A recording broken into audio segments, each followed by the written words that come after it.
El aire en el viejo sótano de Caleb no era aire, sino una densa suspensión de moho, miedo y siglos de olvido. Tres amigos estaban sentados en el centro en Caleb, el entusiasta del oculto que había convocado la reunión. Lara, la escéptica con una sonrisa nerviosa, y Marcos, que simplemente quería impresionar a Lara. Sobre una mesa de madera carcomida había un libro encuadernado en una piel que parecía pergamino, pero que olía a algo mucho más antiguo y salado. Era el Malleus Necrorum, un texto que, según Caleb, contenía los pasos exactos para una nigromancia de nivel inicial. Esto es una estupidez, Caleb. Ni siquiera puedes pronunciar la mitad de esas palabras, dijo Lara, aunque sus ojos no dejaban de mirar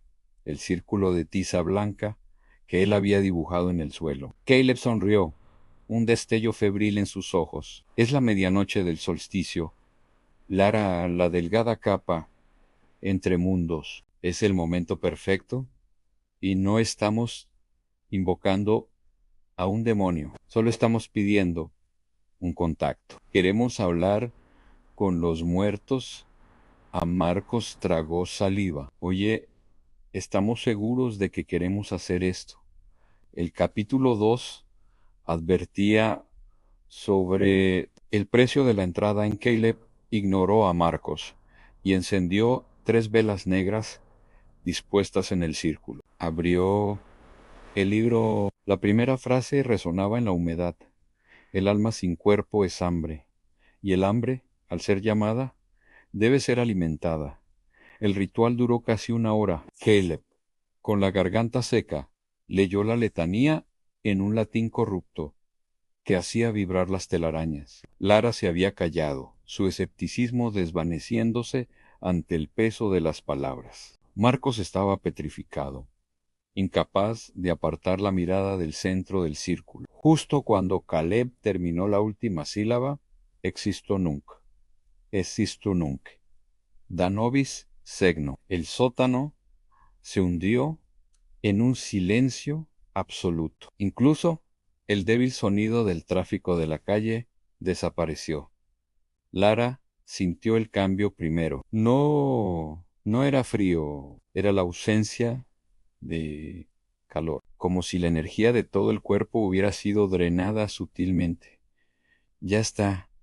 ¿Hablamos con tu abuela o qué? Preguntó ella con una risa forzada, tratando de romper la tensión. Caleb se levantó, radiante. Creo que si miren el círculo, la tiza blanca no estaba donde la había dibujado. Se había corrido, como si un dedo invisible hubiera arrastrado la línea, y ahora la forma no era un círculo, sino una espiral que terminaba en el centro. Y en ese centro la oscuridad era un poco más oscura de lo que debería ser. Marcos señaló temblando la pared de hormigón detrás de Caleb. ¿El moho? Oh, en el lugar exacto donde había terminado la espiral de tiza. El moho verdoso que cubría la pared había sido raspado, dejando al descubierto el hormigón gris debajo. En ese espacio limpio aparecieron 3 palabras garabateadas. No estaban escritas con tiza ni pintura, parecían haber sido grabadas con una uña, y estaban húmedas. HJMB R. El pánico explotó. ¡Fuera! ¡Fuera de aquí! Ahora, gritó Lara, corriendo hacia la escalera. El sótano de Caleb no tenía cerradura, pero la puerta de arriba no se movía. Marcos tiró del pomo con todas sus fuerzas. Estaba atascada. No abre. La condenada puerta no abre. Jadeó en Caleb. Se quedó junto a la mesa, su euforia desvanecida, reemplazada por un terror paralizante. La oscuridad en el centro de la espiral ahora se estaba moviendo, no como una sombra, sino como una neblina de hollín. El libro dice que el contacto debe ser nutrido, no es una conversación, es un trueque, balbuceó Caleb, hojeando desesperadamente el texto. La neblina se extendió, no hizo ruido, pero donde tocaba la madera se volvía negra y se secaba, hasta convertirse en polvo.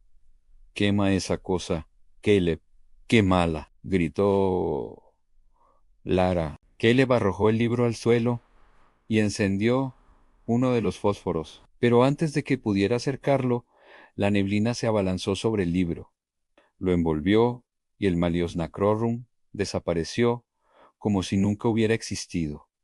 El sótano era ahora una nevera. El aliento se condensaba en nubes blancas. Entonces la neblina se retiró y tomó forma. No era una forma humana, era un conjunto de articulaciones largas y negras, como las patas de un insecto esquelético, pero hechas de pura sombra. Se elevó casi hasta el techo y de la parte superior de su cuerpo, donde debería haber una cabeza, brotaban docenas de manos, manos secas, huesudas y hambrientas. El despertado, el monstruo no tenía ojos, pero se giró directamente hacia Marcos. Marcos se lanzó a la esquina, cubriendo su cabeza. «No, por favor, no». El despertado no se molestó en acercarse. Una de sus manos secas, estirándose hasta alcanzar una longitud imposible, se posó sobre el pecho de Marcos. El grito de Marcos fue corto y espantoso. No fue un grito de dolor, sino uno de evacuación. Su cuerpo se convulsionó mientras la carne, bajo la mano, se arrugaba, se volvía gris y se retraía. Marcos no cayó al suelo, simplemente se colapsó sobre sí mismo, transformándose en una pila de ropa arrugada y huesos sin vida. Lara vomitó un sonido agrio y patético en el silencio de la muerte. Caleb, paralizado, solo podía susurrar una palabra: el precio. El despertado se giró lentamente hacia Lara, las docenas de manos revoloteando como un enjambre de cuervos negros. Lara, al borde de la histeria, no pudo correr. Solo se arrastró por el suelo hacia una pila de viejas herramientas de jardinería. «No quiere mi alma. Quiere la energía». «La vida», gimió Caleb, entendiendo al fin el alimento. Lara agarró un rastrillo oxidado y lo levantó débilmente. El despertado se abalanzó, y en el instante en que Lara vio sus innumerables dedos huesudos acercarse a su rostro, ella gritó y cerró los ojos. El golpe del rastrillo contra el hormigón la hizo abrirlos. El despertado no se había inmutado por el rastrillo, lo había ignorado, buscando un objetivo más cercano a Caleb. Caleb estaba acurrucado junto a la mesa. El despertado lo agarró, no del pecho, sino de la cabeza. No hubo grito de Caleb, solo un espasmo violento y un sonido horrible. El chasquido de la vida al ser succionada por una aspiradora inmensa y silenciosa. Cuando el despertado soltó a Caleb, éste se desplomó. Su cabello se había vuelto blanco como el papel. Su piel estaba estirada sobre sus facciones y sus ojos, abiertos en un horror mudo, eran opacos y vacíos. No estaba muerto, estaba vacío. El despertado en Caleb, el despertado se irguió, la sombra era más densa. Ahora el rito había sido completado y la entidad estaba satisfecha. Se movió hacia la pared de hormigón raspada. Las docenas de manos se unieron, se fundieron, y el despertado se convirtió de nuevo en la neblina de hollín, que se condensó y se deslizó por las grietas microscópicas de la pared, regresando a donde había sido convocado. Lara se quedó sola. Lara se arrastró hacia la puerta de la escalera. El pomo seguía atascado, pero en un intento desesperado, lo giró y tiró con todas sus fuerzas. El mecanismo cedió a la puerta, se abrió, salió tambaleándose del sótano, cerrándola, y apoyando todo su peso contra ella. Arriba, en la casa silenciosa, el sonido del tráfico regresó. Los grillos cantaron. El mundo exterior se sentía normal. Cayó de rodillas en el pasillo, mirando sus manos. ¿Estaban bien? ¿Estaban vivas? Ella había sobrevivido, pero no estaba ilesa en la mano con la que había tocado el pomo. Estaba fría. Al día siguiente, la policía encontró los dos cuerpos secos. No hubo autopsia, simplemente se determinó un fallo multiorgánico fulminante y misterioso.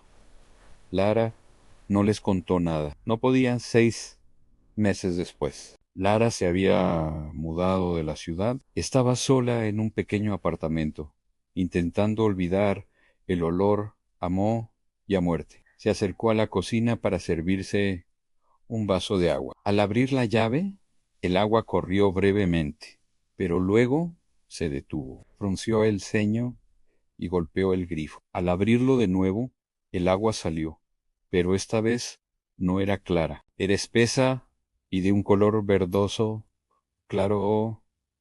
Tenía un olor, el olor inconfundible, a moho de sótano. Lo peor, sin embargo, no fue el agua. Fue la pared junto a la estufa. Lara pasó el dedo tembloroso sobre la pintura blanca. El moho había comenzado a crecer en un rincón.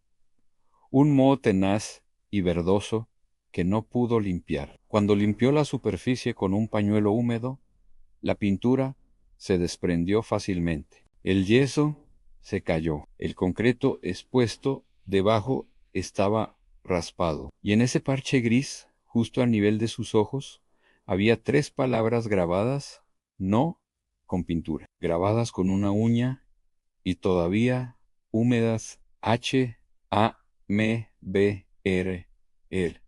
El ritual que despertó a la muerte no se había terminado, solo se había movido de casa, y la única sobreviviente sabía que, al no tener un amigo para ofrecer, el despertado venía ahora a cobrar lo que le faltó en el pánico que no pudo extraer en el primer encuentro.